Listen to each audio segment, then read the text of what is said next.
BJP ने 2024 लोकसभा चुनाव की तैयारियों का आगाज धमाकेदार अंदाज में किया है और पहली लिस्ट में 16 राज्यों और 2 केंद्र शासित प्रदेशों की 195 सीट के उम्मीदवारों के नाम का ऐलान कर दिया है। और बीजेपी की पहली लिस्ट में सबसे बड़ा नाम है प्रधानमंत्री नरेंद्र मोदी का, जो तीसरी बार वाराणसी से चुनावी मैदान में है। और दूसरा बड़ा नाम आता है अमित शाह का, जो गांधीनगर से एक बार फिर से चुनाव लड़ने जा रहे हैं। इनके अलावा राजनाथ सिंह को लखनऊ से फिर से मौका मिला है, तो स्मृति ईरानी को भी अमेठी से फिर उतारा गया है। इनके अलावा एमपी के पूर्व मुख्यमंत्री शिवराज सिंह चौहान को विदिशा से उम्मीदवार बनाया गया है। बीजेपी की पहली लिस्ट में एक तरफ जहां कई सीटिंग एमपी के टिकट काटे गए हैं, तो वहीं 34 मंत्रियों को टिकट देकर चुनावी अखाड़े में उतारा भी गया है।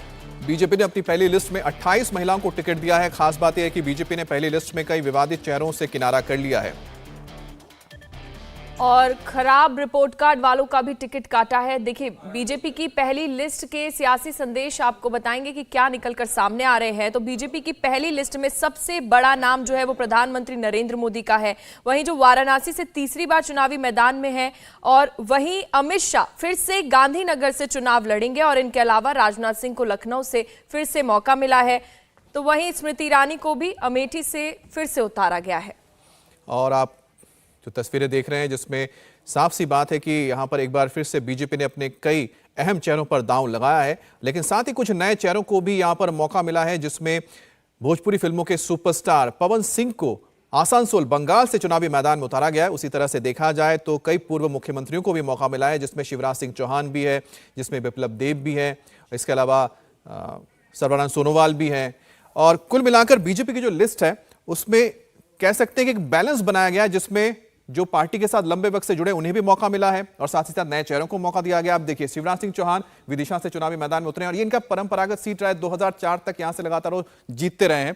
उसके बाद ज्योतिरादित्य सिंधिया को भी मौका मिला। प्रधानमंत्री मोदी के अलावा 2-3 बड़े चेहरे यहां पर नजर आ रहे हैं, वो है अमित शाह का, इसके अलावा स्मृति ईरानी भी थी, और यहां पर आप देखिए कि CR पाटिल नवरासी से। तो यहां पर बहुत तेजी से ग्राफिक्स बदल रहा है, लेकिन मैं एक एक करके बता ही देता हूं कि क्यों अहम हो जाता है। यहां पर VD शर्मा मध्य प्रदेश से प्रदेश अध्यक्ष है, उन्हें भी चुनावी मैदान में उतारा गया। ज्योतिरादित्य सिंधिया जो बीजेपी में शामिल हुए थे, उन्हें गुना सीट से लोकसभा में उतारा गया, हालांकि वो अभी राज्यसभा में मौजूद हैं। लेकिन उसी तरह से मनसुख मंडाविया, जिन्हें एक बार फिर से मौका मिल रहा है, लेकिन इस बार उन्हें चुनावी मैदान में उतारा जा रहा है। लोकसभा चुनाव वो लड़ेंगे, राज्यसभा के वो मेंबर भी हैं। तो ये मध्य प्रदेश के 3 अहम चेहरे हैं जिनको इस बार चुनावी मैदान में उतारा गया। और सबसे बड़ा नाम इसमें आप नजर आता है शिवराज सिंह चौहान और ज्योतिरादित्य सिंधिया का। शिवराज सिंह चौहान विदिशा से आते हैं, उनका परंपरागत सीट रहा है। उन्होंने ये सीट सुषमा स्वराज के लिए भी छोड़ा था। उसके बाद फिर वो लगातार अपने राज्य के चुनाव जो इलेक्शंस हैं और साथ ही साथ राज्य की राजनीति में एक्टिव रहे हैं, मुख्यमंत्री रहे, इसलिए वो नहीं लड़े। इसके बाद अगला हम देखते हैं। तो वहीं एक और बड़ी खबर, बीजेपी की लिस्ट में पहला नाम प्रधानमंत्री नरेंद्र मोदी का है। और पहली लिस्ट आने के बाद प्रधानमंत्री मोदी ने सोशल मीडिया पर लिखा है कि वो तीसरी बार काशी की जनता की सेवा करने के लिए उत्साहित हैं। 2014 से अब तक 10 साल में काशी में विकास के कई कार्य हुए हैं और आगे भी ये विकास कार्य जारी रहेंगे। इसके साथ ही प्रधानमंत्री नरेंद्र मोदी ने लिखा है कि काशी की जनता का आशीर्वाद हमेशा उनके साथ है। तो पहली लिस्ट आने के बाद प्रधानमंत्री नरेंद्र मोदी ने सोशल मीडिया पर यह पोस्ट शेयर किया है, जिसमें उन्होंने लिखा है कि तीसरी बार काशी की जनता की सेवा करने के लिए वो काफी ज्यादा उत्साहित हैं। वहीं बीजेपी ने 16 राज्य और 2 केंद्र शासित प्रदेशों में 195 उम्मीदवारों की भारी भरकम लिस्ट जारी की है।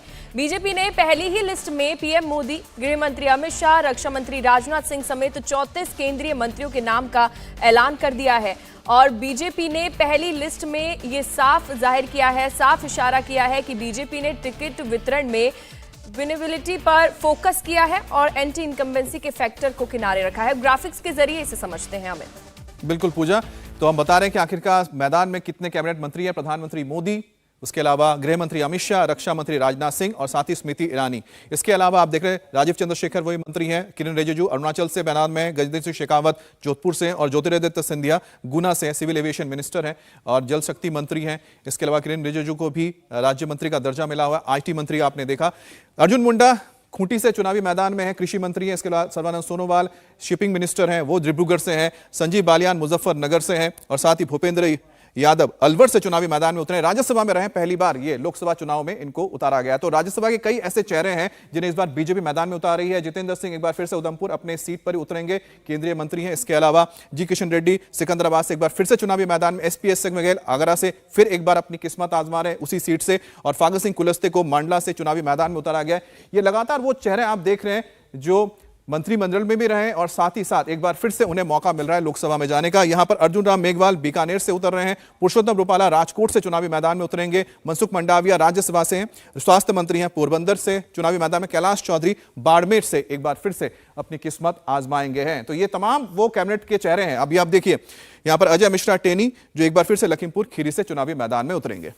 और वहीं यूपी की 80 में से 51 सीटों पर बीजेपी अपने कैंडिडेट्स का ऐलान कर दिया है और खुद पीएम मोदी वाराणसी से तीसरी बार मैदान में है। तो लखनऊ से राजनाथ सिंह और अमेठी से स्मृति ईरानी को पार्टी ने उतार दिया है। अमित, बिल्कुल, तो ये आप देख रहे हैं कि प्रधानमंत्री मोदी तीसरी बार किस्मत आजमा रहे हैं और मान के चले प्रधानमंत्री मोदी की किस्मत है कि बीजेपी लगातार उत्तर प्रदेश में जबरदस्त अपना ट्रैक रिकॉर्ड रख रही है। राजनाथ सिंह एक बार फिर से लखनऊ में आ रहे हैं और स्मृति ईरानी अमेठी में, जब उन्होंने पहली बार यहां चुनाव लड़ा 2014 में तो हार गए, 2019 में उन्होंने राहुल गांधी को हराया था और एक बार फिर से उन्हें मौका मिल रहा है अमेठी में चुनाव लड़ने का। स्मृति ईरानी यूपी के जिन 51 कैंडिडेट्स की घोषणा पहली लिस्ट में की गई है उनमें 4 नए नाम भी शामिल है। बीजेपी ने नगीना सीट से ओम कुमार को पहली बार उतारा है, तो श्रावस्ती सीट से साकेत मिश्र कैंडिडेट हैं।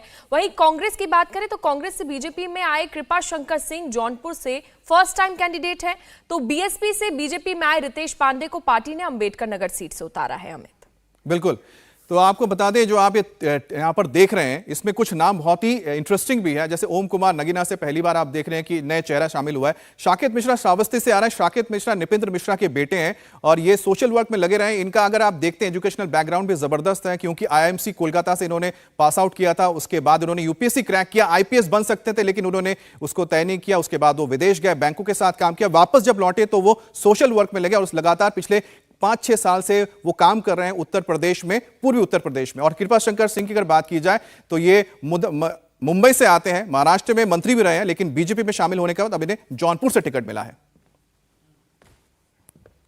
बिल्कुल, और अब गुजरात की बात कर लेते हैं। पहली लिस्ट में गुजरात की 15 सीटों पर उम्मीदवार का ऐलान किया गया है और इनमें सबसे बड़ा नाम है अमित शाह, जो गांधीनगर से दोबारा मैदान में है। तो वहीं नवसारी से पार्टी ने इस बार भी सीआर पाटिल को मैदान में उतारा है। अमित, बिल्कुल, और यहां पर आप देख रहे हैं कि राजकोट से पुरुषोत्तम रूपाला है और साथ ही साथ मनसुख मंडाविया। आप समझ सकते हैं कि बिल्कुल क्राइसिस के वक्त उन्हें स्वास्थ्य मंत्री बनाया गया था और स्वास्थ्य मंत्री बनने के बाद उन्होंने जिस तरह से काम किया और जो वैक्सीनेशन का पूरा प्रोग्राम शुरू हुआ था उनको इतना अच्छी तरह से संभाला था कि उनकी काफी तारीफ की गई थी। और साथ ही साथ जब ऑक्सीजन की क्राइसिस हुई थी उस दौरान भी मनसुख मंडाविया ने बहुत ही अहम रोल निभाया था बतौर स्वास्थ्य मंत्री, लेकिन उनको राज्यसभा में वो थे, अब उनको उतारा गया है लोकसभा के मैदान में। और उसके बाद सीआर पाटिल आप जानते हैं नवसारी से उतर रहे हैं। सीआर पाटिल बहुत अहम चेहरा है क्योंकि प्रदेश अध्यक्ष हैं बीजेपी के और माना जाता है कि जो बीजेपी को जीत हासिल हुई थी हाल ही में जब गुजरात में चुनाव हुए थे उसके पीछे एक बड़ा श्रेय जाता है सीआर पाटिल का।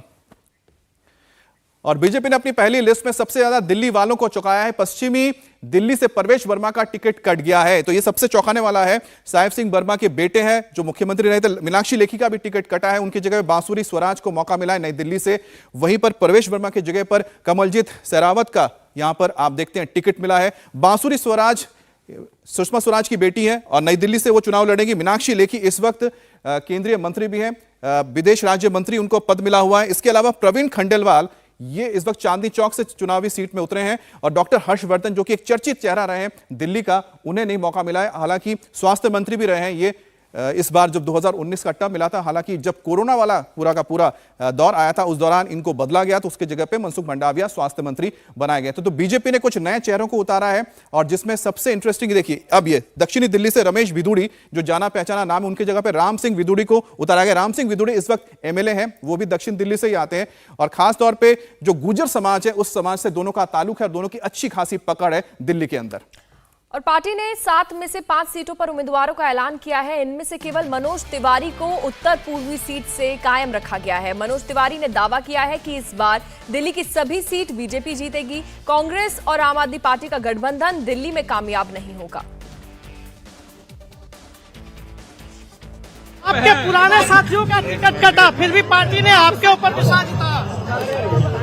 अब देखिए पार्टी का निर्णय है हमारे लिए टिकट महत्वपूर्ण नहीं है, हमारे लिए नरेंद्र मोदी जी की तीसरी बार इस देश की बागडोर संभालना महत्वपूर्ण है। पार्टी ने जो भी निर्णय लिया है उसके बावजूद भी हम सभी पार्टी के लोग उसको स्वीकार करते और आगे बढ़ते हैं। दिल्ली में अलायंस है, दिल्ली में इस बार अलायंस हो गया है, इसको लेकर कितनी बड़ी चुनौती? ये अलायंस ध्वस्त हो जाएगा। हम पिछली बार 56% वोट लिए थे टोटल, इस बार ये वोट हम 60% से ज्यादा लेंगे। बीजेपी ने नई दिल्ली से बांसुरी स्वराज को बीजेपी उम्मीदवार बनाया है। बांसुरी स्वराज पूर्व विदेश मंत्री और बीजेपी की वरिष्ठ नेता रही सुषमा स्वराज की बेटी है। बांसुरी नई दिल्ली सीट पर अपने सामने किसी को भी चुनौती नहीं मानती। उनका कहना है कि यहां कांग्रेस और आम आदमी पार्टी का गठबंधन चलेगा ही नहीं। बांसुरी स्वराज से इंडिया टीवी संवाददाता संजय शाह ने खास बातचीत की है। भारतीय जनता पार्टी ने नई दिल्ली सीट से बांसुरी स्वराज को मैदान में उतारा है। बांसुरी जी, सबसे पहला रिएक्शन, आपको पहली बार चुनाव मैदान उतारा? जी, बहुत कृतज्ञ महसूस कर रही हूँ और आभार व्यक्त करती हूँ हमारे यशस्वी प्रधानमंत्री श्री नरेंद्र मोदी जी का, हमारे आदरणीय अमित शाह जी का, हमारे राष्ट्रीय अध्यक्ष श्री जेपी नड्डा जी का। चुनाव मैदान में पहली बार उतरने जा रही है, क्या मुद्दे होंगे आपके इस बार के चुनाव में? जी, मोदी जी की गारंटी पे प्रत्येक भारतीय को विश्वास है, क्योंकि मोदी की गारंटी पूरी होने की गारंटी है। ये एक सुशासन का आश्वासन है। जनता के पास हम लोग मोदी सरकार के पिछले 10 वर्ष का एक रिपोर्ट कार्ड लेके जाएंगे। जनता भी देखेगी कि किस तरह 2014 में कांग्रेस ने एक चरमराती हुई अर्थव्यवस्था, 11वें नंबर की इकोनॉमी मोदी सरकार को सौंपी थी, लेकिन हमारे यशस्वी प्रधानमंत्री इकोनॉमी को आज भारत को 5th largest economy in the world बना चुके हैं और उनकी गारंटी है कि मोदी 3.0 में भारत की अर्थव्यवस्था वैश्विक पटल पर तीसरे नंबर पर पहुंचेगी। गठबंधन, दिल्ली में गठबंधन भी हो चुका है, अलायंस का अनाउंसमेंट आपके सामने सोमनाथ भारती है। जी देखिए, ऐसा है, बाबा सोमनाथ का आशीर्वाद तो मोदी जी पे है, तो सामने कोई भी सोमनाथ खड़ा हो उससे कोई फर्क नहीं पड़ता। अब आपको बता दें कि लिस्ट में 4 पूर्व मुख्यमंत्री भी हैं। यहाँ पर शिवराज सिंह चौहान जो विदिशा से चुनावी मैदान में है, बिप्लब देव त्रिपुरा के मुख्यमंत्री रहे थे, उन्हें भी उतारा गया त्रिपुरा पश्चिम से, और डिब्रूगढ़ से आसाम सर्बानंद सोनोवाल मुख्यमंत्री रहे, उन्हें भी उतारा गया है, और अर्जुन मुंडा इस वक्त वो कृषि मंत्री है और खूंटी से झारखंड से उन्हें मैदान में उतारा गया। पहले भी ये झारखंड के मुख्यमंत्री रह चुके हैं। तो ये वो चेहरे हैं बीजेपी के, आप कह सकते हैं बड़े चेहरे भी हैं, और साथ ही साथ इनकी पार्टी के साथ लंबे वक्त से एक एसोसिएशन रहा है जिसको नकारा नहीं गया, और उन्हें एक बार फिर से मौका दिया जा रहा है कि लोकसभा चुनाव में लड़ें, और साथ ही साथ वो केंद्र की राजनीति में अब आ रहे हैं। जनता पार्टी का मिशन है और प्रधानमंत्री श्रीमान नरेंद्र मोदी जी के नेतृत्व में देश का अद्भुत और अभूतपूर्व विकास हो रहा है और जन कल्याण के कामों में इतिहास रचा गया है। हम सब राष्ट्रीय पुनर्निर्माण के मिशन के कार्यकर्ता हैं और पार्टी जो काम उचित समझती है वो काम पार्टी के कार्यकर्ताओं को देती है। असम की जनता के चरणों में भक्ति भावनाओं से प्रणाम देता हूं और डिब्रूगढ़ लोकसभा कॉन्स्टिट्यूएंसी की सभी जनताओं को मैं विशेष रूप से प्रणाम देते हुए सबके आशीर्वाद चाहता हूं, सहयोग चाहता हूं।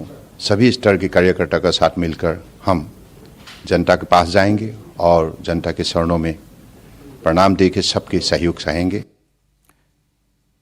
तो अब बात करते हैं उन 4 सबसे बड़े चेहरों की जो भोजपुरी फिल्म इंडस्ट्री के आप कह सकते हैं कि सबसे बड़े सितारे हैं। वो 4 नाम है। मनोज तिवारी जो चुनावी मैदान में उतर रहे हैं, एक बार फिर से उत्तर पूर्वी दिल्ली से। दिनेश लाल यादव निरहुआ एक बार फिर से आजमगढ़ से चुनाव लड़ेंगे। उपचुनाव जो है तो उसमें जीत हासिल की थी, सपा का गढ़ है। रवि किशन गोरखपुर से चुनावी मैदान में है। सबसे इंटरेस्टिंग नाम है पवन सिंह का, जिन्हें आसानसोल पश्चिम बंगाल से चुनावी मैदान में उतारा गया है। ये जाने माने कलाकार हैं भोजपुरी फिल्मों के। आसानसोल का जो सीट है वो बीजेपी ने 2014-2019 में जीता था। यहां से बाबुल सुप्रियो जीते थे, लेकिन बाबुल सुप्रियो ने पार्टी छोड़ दी, तो उसके बाद उपचुनाव हुए, उसमें टीएमसी के जीते थे यहां पर शत्रुघ्न सिन्हा। अब इनका मुकाबला शत्रुघ्न सिन्हा से होगा। दोनों ही बिहार से आते हैं, दोनों ही बड़े स्टार हैं अपनी अपनी जगह पे। अब आसानसोल में जब एक टकराव होगा तब देखना कि आखिरकार दोनों में से कौन बाजी मारता है। दोनों ही बिहार के लाल हैं, लेकिन आसानसोल में दोनों अपनी किस्मत आजमाएंगे। तो पवन सिंह की अगर बात की जाए तो उनकी जो फैन फॉलोइंग यंगस्टर्स में बहुत जबरदस्त है, और आसानसोल की अगर आप देखते हैं डेमोग्राफी तो वहां पर काफी बड़ी तादाद में भोजपुरी स्पीकिंग लोग रहते हैं। वैसे जिस तरह के नामों की घोषणा की है और अभी आज आपने जैसा बताया, मैं फिर से कहूंगा कि उनका इंटरनल अफेयर है जिसका करें, लेकिन मैं इनमें से बहुतों को नहीं जानता हूं और ना ही मेरे अंदर कोई ऐसी प्रतिस्पर्धा की कोई दौड़ है उनके लिए, उन लोगों के लिए।